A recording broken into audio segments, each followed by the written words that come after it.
Hello everybody, and welcome to Universe Sandbox. For those who don't know, Universe Sandbox is basically a fun little game that allows you to experience what would happen if, for instance, Mars and Earth decided to play tag. I'm first! Wait. As you can see, it didn't really end that well. However, today we won't just be crashing planets together for the fun of it. I actually have right here the Kerboler system. And yeah, we're gonna go ahead and see what would happen if we simulate this for a bit. Because yeah, as you guys know, Kerbal doesn't have n-body simulation, which is basically every single object pulls on every single other object. And yeah, actually, if we go to the Jool system, this is a fine example of what will happen. So as you can see, we have Val, we have Leif, Tylo, Bop and Paul, all the moons you love. And yeah, if we go ahead with this a little bit, as you can see, the orbits are getting quite bent around because yeah, the planets are actually being affected by each other. So like Val is pulling on Leif and Tylo. Tylo is pulling on everybody. As you can see, look, Val even got like into orbit around Leif for a bit there. And if we keep on watching this, we'll see that Val's gonna get like a boost from Tylo. And from Leif. Double boost right there. It's going to get slowed down by Tylo. Tylo's slowing it down. And then, oh no, it's lined right up, right into Leif's orbit. They're going to hit. Probably actually the next go-around, I think they hit. I've run the simulation before, and I know that Val and Leif eventually hit, but I think that's on maybe the next go-around. Yeah, here we go. Here we go. This is the collision. This is it. This is what you've been waiting for. Real time of Val colliding into Leif. Oh dear. Boosh! Yeah, so the Jool system isn't safe. And yeah, if we were to run this for a bit longer, I think more stuff would get eliminated. But also, if we go over here, we still have the Mun, but it's kicked Minmus out. Minmus is no longer in orbit around Kerbin. Minmus is gone. Minmus got yeeted. I think that, yeah, and the same happens with Gilly too. So the Kerboler system is not good. We need to make it better. I want to make it better.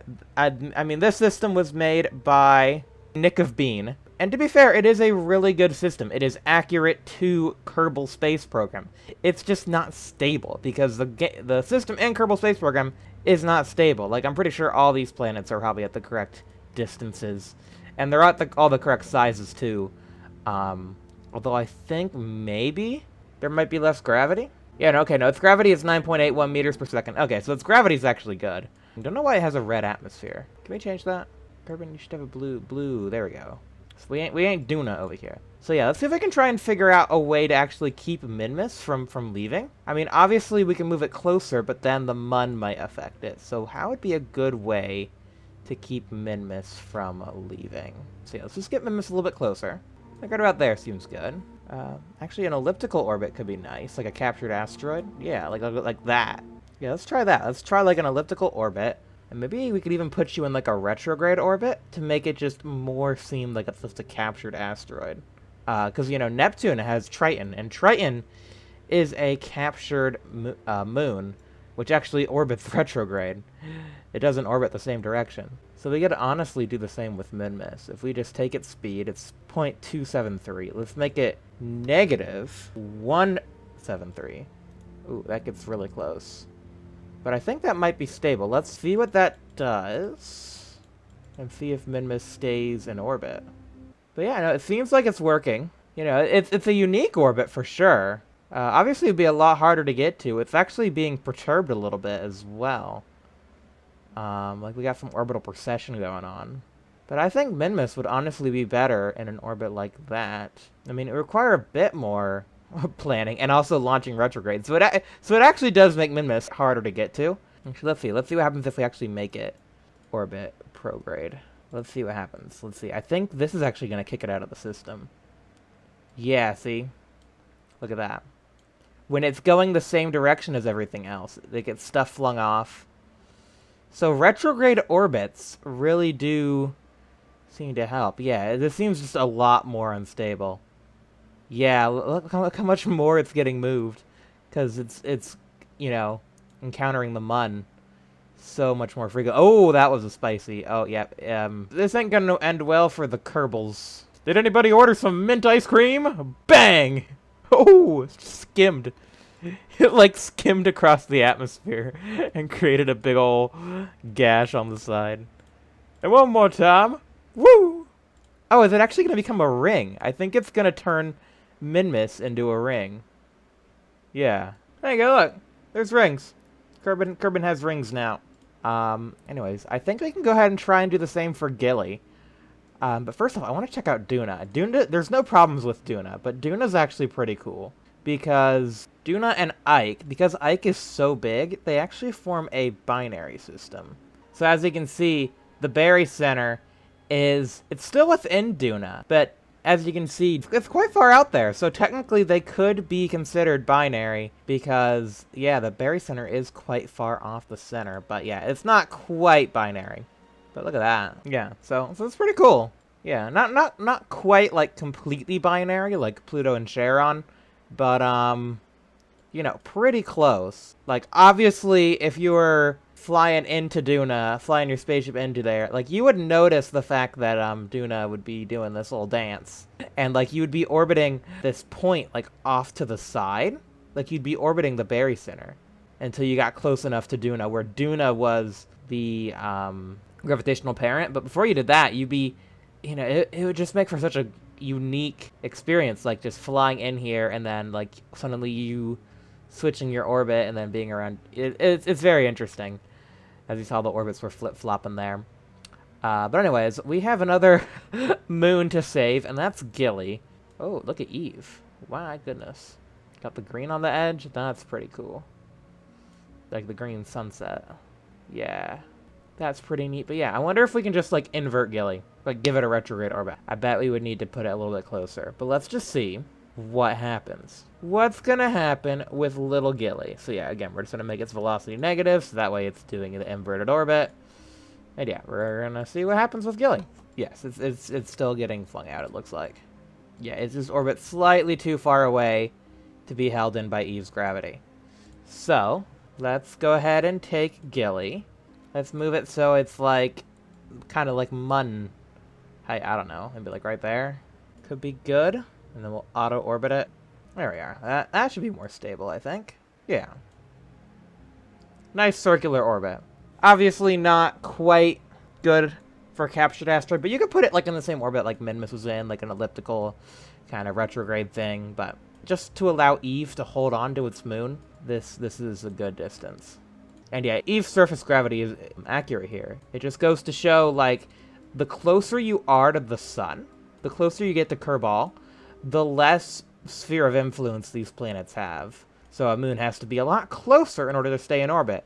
That's why you notice that in our solar system, Venus and Mercury don't have any moons. It's because the sun dominates their sphere of influence, so therefore they can't hold on to moons. But Eve, being so massive, it can hold on to a little asteroid moon, if it's close enough. But yeah, there's nothing I need to do to Moho, nothing I need to do to Duna. I already showed you what we would do to Minmus. Just make it retrograde. And make it retrograde and elliptical and stuff. We also have Dres. What's this? Oh, look, Val. Oh, that's interesting. This time, Val actually got kicked out of the system. Is that the... I think that's the good ending, right? Not sure. Anyway, what else happened to the Jool system? The Jool system's going to take a lot of work. Okay, yeah, Bop is on a course to collide with Tylo. Val got ejected. Yeah, I wonder if retrograde orbits are going to help Jool, or if Jool's just going to need a complete redesign. We will have to see. But yeah, let's check out Dres, the planet everybody says doesn't exist, but it's here. It's so small, it's considered an asteroid. Very cool. Where's the canyon? Is the canyon modeled on here? Let's see. Maybe that? It's hard to tell. That could be the canyon. I don't know. There's a big old seam mark. Actually, hold on. There. There's your Dres Canyon. There it is. You're welcome, Dres. Time to fix the main problem, Jool. So, we obviously know Val has some issues, so let's just put Val retrograde. Let's see if putting Val retrograde does anything. Obviously, it's going to make Jool 5s a lot harder. But, you know, such is the price for saving the Jool system. They cross by each other so fast that they don't really have time to interact with each other. Because they remain in each other's gravitational influence for a relatively short period of time. Although it looks like it's still going to not be stable in the long run. But, I mean, it's lasting a lot longer. The orbits are doing the wave. Like, I don't know if this is going to be good for, like, years and years and years and years. But it seems like it's stabilizing just by making Val go retrograde. Oh, bye, Val! Yeah, another idea, too, is to just give everybody a bit more space. Tylo doesn't need to be, like, all the way out here. Tylo, you can go out there. Val can go out here. Like, planets need their space. Or moons, in this case, I guess. Moons need their space. I mean, so far, it seems a lot more unstable, like, oscillating, compared to the other one. But, you know, maybe just over the course of time, these will just all even out. Just, you know, this is the reason why our universe is the size it is. Because this is the optimal spacing between moons. Oh gosh, what just happened? Oh, it looks like they all just kind of came together. Like, Paul, Bop, and Tylo are all together. Okay, it's just a tightly knit little community now. That's fine. Until someone dies, then I'll see something wrong with this. But yeah, just over the course of a couple years, this seems to have stabilized. I honestly think just giving the planets a bit of breathing room has stabilized it. Oh. Okay, maybe I spoke too soon. Paul is... Oh, and Bop's dead. But yeah, I think we could just end up putting Paul and Bop on retrograde orbits. That would probably save them. So Paul... Yeah, you're fine where you are. Let's move you a little bit that way. And then, You go retrograde now, buddy. And Bop... I don't know where Bop is. Bop... Has Bop been bopped? Tylo looks pretty warm. Tylo... Are you the culprit here? Oh, Bop is now a moon of... Okay, I was not expecting that. Bop is now a moon of Tylo. Tylo has captured Bop. Yeah, we can just stick with that. That's fine. You can have it. You know what? You can have Bop. I'm sure Bop won't mind. Yeah, we'll just auto-orbit you right there. And I think that's... Save the Jool system. I don't want to, like, toot my own horn or anything, but yeah, just... I think that's pretty good. Although, is Bop... I don't think Bop's being ripped up by, like, the Roche limit. I think Bop's safe. I mean, I wouldn't trust Tylo. Tylo I wouldn't see as trustworthy, but, you know, we'll see. We'll see what happens. We can play it for a little bit longer. Bop is still a moon. And yeah, it seems like the system is happy in this configuration. Oh. Okay. Bop is no longer a moon. Bop has... collided with Tylo. Okay, and yeah, eventually Val and Leif get a little closer. And they've made this weird... Val, Tylo, and Paul have formed 3 parts of a 3-leaf clover with... You know, Leif remains relatively fine. I think in all this, it's going to show that Leif is just fine. Like, Leif doesn't care. All the other ones are having problems. But yeah, let's try this one more time. I think I have a solution for solving the Jool system.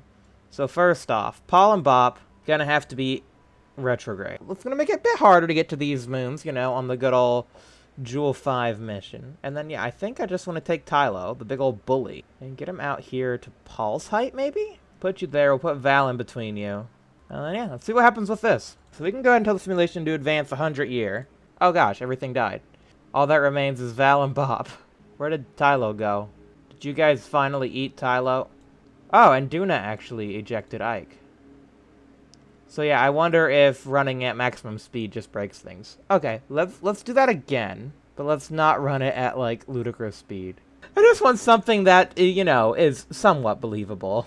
Obviously, the universe works in mysterious ways, and the reason all the planets are where they are because over the course of millions and millions of years, they've found where they like to be. But yeah, just placing planets willy-nilly, it's probably not where they want to be. You know, like, Tylo probably didn't ask to be moved out here.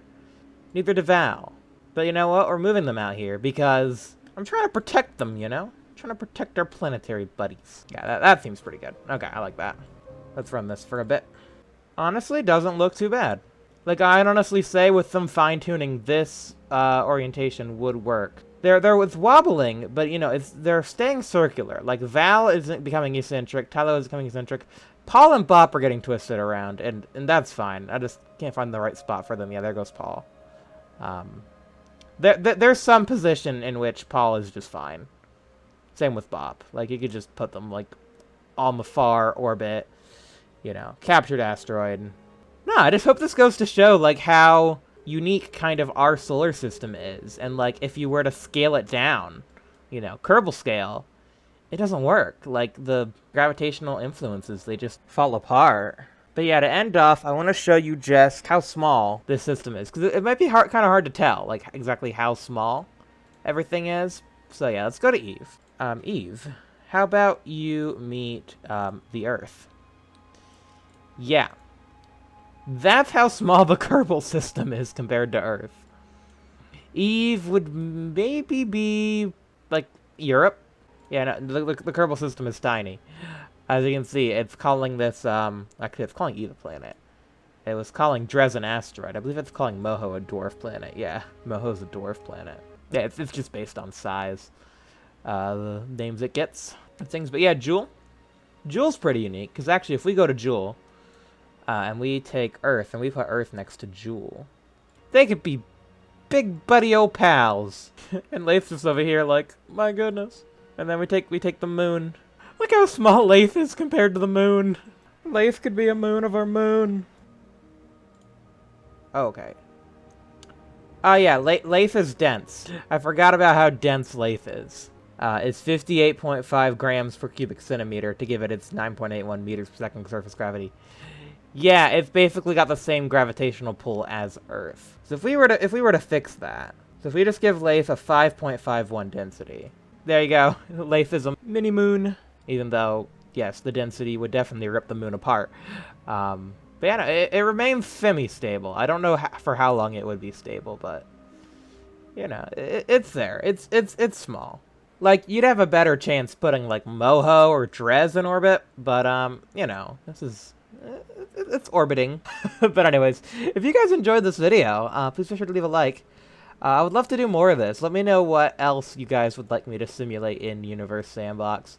I have a couple ideas, but yeah, I just thought, like I said, simulating the Kerbal system would have been a fun idea. And again, thank you to Nick of Bean for creating the Kerbal system as it is in Kerbal Space Program, so that we can fix it and make it a bit more stable. Anyways, see you guys later. Goodbye for now.